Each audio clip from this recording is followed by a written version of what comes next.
மாம்பழத்தை அதிகமாக விரும்பக்கூடியவரா நீங்கள் வருஷம் ஃபுல்லாக சாப்பிடணுங்க ஆசை உண்டுமா? உங்களுக்காகவே இந்த வீடியோ பாருங்கள்.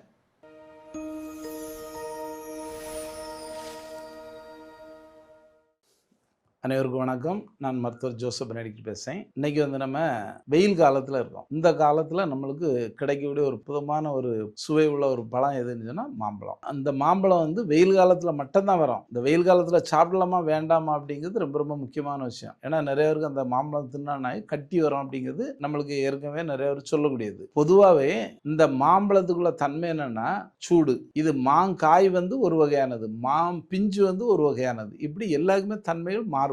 அப்ப இந்த மாம்பழம் இந்த சீசன்ல ஒவ்வொரு வகையான மாம்பழமும் தின்னா என்ன லாபம் என்ன நஷ்டம் அப்படிங்கிறத நம்ம பார்த்துக்கலாம். கர்ப்பிணிகள்ல இருந்து எல்லாருமே சாப்பிடலாம். இதுல எந்த விதமான மாற்று கருத்தும் கிடையாது. ஆனா இதுல ஒரே ஒரு தவறு எப்படி நடக்கும்னா, தயவு செய்து இந்த சீசன்ல கிடைக்கக்கூடிய பழத்தை இந்த சீசன் இந்த காலகட்டத்தில் மட்டும்தான் சாப்பிடணுமே தவிர, இதை நான் ஸ்டோர் பண்ணி வச்சு ஆப்பிள் மாதிரி நான் டிசம்பர் மாதத்தில் சாப்பிடுவேன் ஏன்னா அது சூடு நல்லது அப்படின்னு சொன்னால் அப்போ பல வகையான கெடுதல்களை உண்டாக்கும்.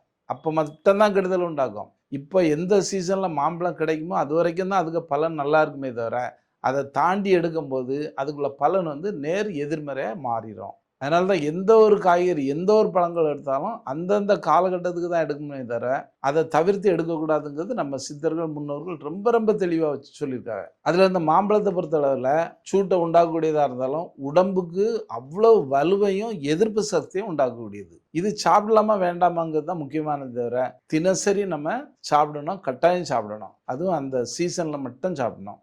இன்னொன்று முக்கியமாட்டு இந்த சீசனில் கிடைக்கக்கூடிய அந்த பிஞ்சு அதை நம்ம எத்தனை வருஷத்துக்குனாலும் அதை தொக்கு ஊறுகாட்டு போட்டு வச்சிடலாம். அதே மாதிரி மாங்காவை எடுத்து தோலோட சீவி அதை அப்படியே கருப்பட்டி உள்ள ஒரு மண்பானையில் போட்டு நல்லா வேக வச்சு எடுத்தோன்னு சொன்னால் நீங்கள் அதை எத்தனை வருஷம்னாலும் வச்சுக்கலாம். அதை எப்போ சாப்பிட்டாலும் நல்லது தான். எந்த சீசனுக்கும் சாப்பிடலாம். இதுக்கு மட்டும் எந்த கெடுதலும் கிடையாது. மற்றபடி மாம்பழங்களை மற்ற சீசனில் சாப்பிடக்கூடாது. ஆனால் இதை மட்டும் நீங்கள் எப்போனாலும் சாப்பிடலாம். இன்னொன்று, மாம்பழத்தை போட்டு நன்னாரி சர்பத்தை வச்சு கொஞ்சம் எலுமிச்சம்பழம் ஊற்றி குடிச்சிட்டோம்னா அப்படியே ஒரு தேவாமிர்தமாட்டு இருக்கும் அந்த டேஸ்ட்டு. அதே மாதிரி நன்னாரி சர்பத்துலேயே அந்த மாம்பழத்தையும் போட்டு கொஞ்சம் ஐஸ்கிரீம் வச்சு தின்னோம்னா அது ஒரு டேஸ்ட்டாக இருக்கும். இந்த சீசனுக்கு மட்டும் கிடைக்கக்கூடியதுங்கிறதுனால நீங்கள் தயவுசெய்து இந்த மாம்பழ ஜூஸ் வரும்னு சொல்லி கடையில் மட்டும் வாங்கி குடிக்காதுங்க. அது எல்லாமே கெமிக்கல் பேஸில் தான் வரக்கூடியது இந்த மாம்பழ ஜூஸ் எல்லாம். அதனால அது வருஷம் ஃபுல்லாக கிடைச்சிட்டு இருக்கக்கூடியது. தயவுசெய்து அந்த சீசன் தாண்டி இதை குடிக்கவே குடிக்காதுங்க. மாம்பழமும் சாப்பிடாதுங்க. இப்போ ஆப்பிள் வர மாதிரி நம்ம நினச்சிட்டு சாப்பிட்டோன்னு சொன்னால் அந்த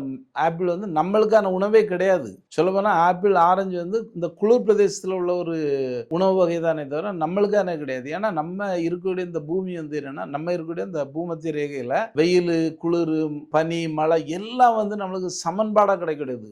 6 பருவகாலங்கள். இப்படிங்கிற ஒரு 6 பருவகாலங்களுக்கும் மாறுபட்ட உணவு தான் நம்ம எடுக்கணும். அதுல வரக்கூடிய ஒரு விஷயம் தான் இந்த மாம்பழம். அதனால அந்தந்த சீசனுக்கு இதை சாப்பிட்டு பழகும். கர்ப்பிணி பெண்களா இருந்தாலும் சாப்பிடலாம், எல்லாருமே சாப்பிடலாம். இதுல எந்த விதமான பாதிப்பும் கிடையாது. கொஞ்சம் பாதி புளிப்பு பாதி காய்மா இருக்கும், அது வேண்டாம். அதுக்காக ரொம்ப குழுகுள்னு இருக்கதும் சாப்பிடக்கூடாது. அதே மாதிரி கார்பன் வச்சு பழுக்க வச்சதையும் சாப்பிடக்கூடாது. இது ரொம்ப ரொம்ப முக்கியம். ஏன்னா எனக்கு இந்த சீசன்ல வர்றதுனால பழுக்க வைக்கணுங்கிறதுக்காக கார்பன் வச்சு பழுக்க வைப்பா வேண்டு தெரியும். இது அரசாங்கம் எவ்வளவு முயற்சி பண்ணி அதெல்லாம் பறிமுதல் பண்ணி எல்லாம் அழிச்சிருவு. இருந்தாலும் நம்ம மக்கள் ரொம்ப தெளிவா இருக்காக சீக்கிரம் அதை பழுக்க வச்சு வியாபாரம் பண்ணணுங்கிறதுல அந்த இயற்கையா கிடைக்கக்கூடியது நீங்க சாப்பிடக்கூடிய ஒரு சந்தோஷமும் இந்த கார்பன் பழுக்க வச்சதுல கிடைக்கக்கூடிய சந்தோஷமும் வேற. அதனால கார்பன் வச்சது வேண்டாம், இயற்கை கிடைக்கிறத நீங்க எவ்வளவு நாளும் சாப்பிட்டுடலாம். நன்றி, வணக்கம்.